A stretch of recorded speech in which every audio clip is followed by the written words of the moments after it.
Sale soirée pour l'équipe du Nicaragua. Largement battue par le Costa Rica 4-1 dans la nuit de lundi à mardi, dans le cadre des éliminatoires de la Coupe du Monde 2026, les Nicaraguayens ont par ailleurs vécu un moment étrange avant le match. Plusieurs officiers de la police nationale costaricienne ont débarqué dans leur vestiaire quelques minutes avant le coup d'envoi, à la recherche de l'un de leurs joueurs, Byron Bonilla. Ce dernier était accusé de ne pas avoir versé une pension alimentaire, comme le rapporte CROI.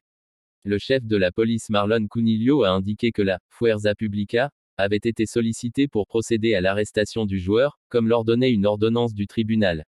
Le montant réclamé a finalement été payé et le rapport correspondant a été transmis au juge des pensions alimentaires. Le match a ensuite eu lieu comme prévu et Byron Bonilla est même entré en jeu, disputant une bonne demi-heure. La Fédération nicaraguayenne de football demande une enquête. Mais la Fédération nicaraguayenne de football, FENIFUT, ne souhaite pas en rester là. Dans des circonstances absolument inappropriées, les autorités de la Fuerza Publica, accompagnées de représentants judiciaires, ont investi les installations sportives quelques moments avant le début de la rencontre pour informer un joueur de la sélection d'un processus légal lié à une supposée pension alimentaire, a-t-elle dénoncé dans un communiqué. Cette intervention, qui impliquait la présence d'au moins 9 policiers déterminés à procéder à une arrestation, a généré un climat de tension, de confusion et d'instabilité tant pour le joueur que l'ensemble de l'équipe. Et de souligner que les forces de l'ordre auraient pu intervenir à un autre moment. L'équipe nationale est au Costa Rica depuis samedi soir dernier, les autorités compétentes savent où se trouvent tous les joueurs depuis 3 jours.